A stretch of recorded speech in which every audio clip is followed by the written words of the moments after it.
வணக்கம், நான் உங்கள் அம்மா சமையல் மீனாட்சி. ஒரு வித்தியாசமான கத்திரிக்காய் வதக்கல் எப்படி பண்ணுறதுன்னு பார்க்கலாம். வித்தியாசமான ஒரு கத்திரிக்காய் வதக்கலுக்கு தேவையான பொருட்கள்: கத்திரிக்காய் 1/2 கிலோ வச்சுருக்கேன். இஞ்சி பார்த்திங்கன்னா ஒரே ஒரு பீஸ், பெரிய பீஸு, அதை சின்ன சின்னதாக கட் பண்ணி வச்சுருக்கேன். பூண்டு ஒரு 15 பல், 1/2 ஸ்பூன் மிளகு, ஒரு 10 பச்சை மிளகாய், கடுகு உளுந்து 1 ஸ்பூன், மஞ்சத்தூள் 1/2 ஸ்பூன், ஒரு 3 ஸ்பூன் அளவு வெள்ளை எள்ளு, உப்பு தேவையான அளவு, எண்ணெய் தேவையான அளவு, எலுமிச்சம்பழம் 2. பாருங்கள், இந்த எள்ளை ஃபஸ்ட்டு நம்ம வெறும் கடாயில் போட்டு ஒரு வறுத்து எடுத்துக்கலாம்.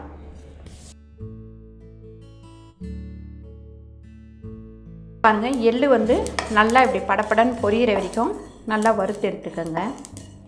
இப்போ கொஞ்சமாக நம்ம எண்ணெய் போட்டு இந்த மிளகு, பூண்டு, இஞ்சி, இந்த பச்சை மிளகாவை 2 கட் பண்ணி போட்டுக்கோங்க. இதை வதக்கி எடுத்துக்கலாம்.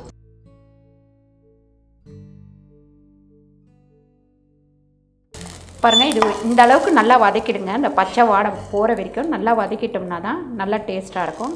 இப்போ இதை எடுத்து நல்லா கொஞ்சம் ஆற வச்சிடலாம். பாருங்கள், இப்போ எண்ணெய் ஒரு 3 ஸ்பூன் அளவுக்கு நம்ம எண்ணெய் போட்டுக்கலாம். எண்ணெய் நல்லா காஞ்ச உடனே கடுகு போட்டுக்கலாம்.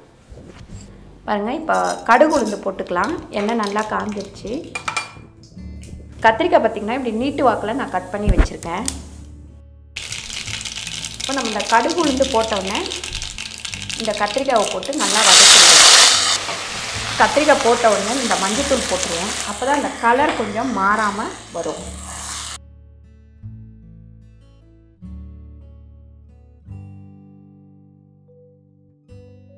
பாருங்கள், உப்பு ஒரு 2 ஸ்பூன் அளவு போட்டுக்கலாம்.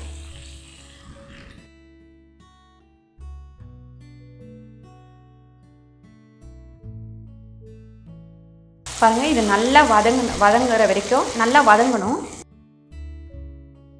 பாருங்கள், பச்சை மிளகாய், பூண்டு, இஞ்சி, மிளகு வதக்கினது வச்சுருக்கேன். இப்போது இந்த எள்ளும் இதோடு சேர்த்து அரைச்சிக்கலாம்.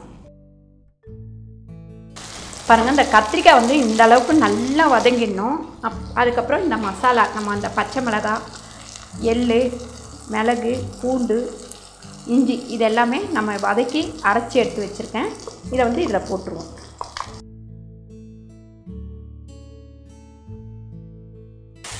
பாருங்கள், இந்த கத்திரிக்காய் உங்களுக்கு சப்பாத்திக்கெலாம் ரொம்ப டேஸ்ட்டாக இருக்கும். சப்பாத்திக்கு சைடிஷாக வச்சுக்கிட்டிங்கன்னா ரொம்ப நல்லாயிருக்கும்.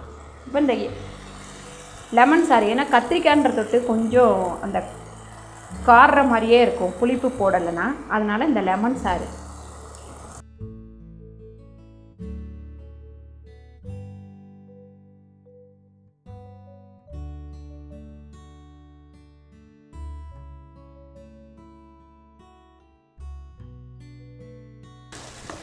இப்போ சிம்மில் வச்சு ஒரு 10 நிமிஷம் நல்லா வேகட்டும்.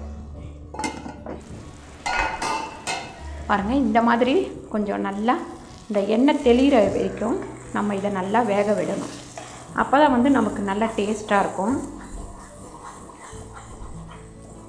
பாருங்கள், இது சாப்பாட்டுக்கும் நம்ம சைடிஷாக வச்சுக்கலாம், சப்பாத்திக்கும் இது சைடிஷாக வச்சுக்கலாம். ரொம்ப சூப்பராக இருக்கும். பாருங்கள், ஒரு வித்தியாசமான ஒரு கத்திரிக்காய் வதக்கல் ரெடி ஆகிடுச்சு. இது ரொம்ப ஈஸி தான், ஆனால் டேஸ்ட்டு பார்த்திங்கன்னா ரொம்ப நல்லாயிருக்கும். இப்போ நம்ம அடுப்பை ஆஃப் பண்ணிடலாம், வேறு பாத்திரத்தில் மாற்றி வச்சுக்கலாம். வித்தியாசமான ஒரு கத்திரிக்காய் வதக்கல் சூப்பராக ரெடி ஆயிடுச்சு. நீங்களும் இதை வீட்டில் ட்ரை பண்ணி பாருங்கள், ரொம்ப நல்லாயிருக்கும். இந்த வீடியோ உங்களுக்கு பிடிச்சிருந்தா லைக் பண்ணுங்கள், ஷேர் பண்ணுங்கள், சப்ஸ்கிரைப் பண்ணுங்கள், ஃபேஸ்புக்கில் ஷேர் பண்ணுங்கள், மறக்காமல் கமெண்ட் பண்ணுங்கள். நன்றி, வணக்கம்.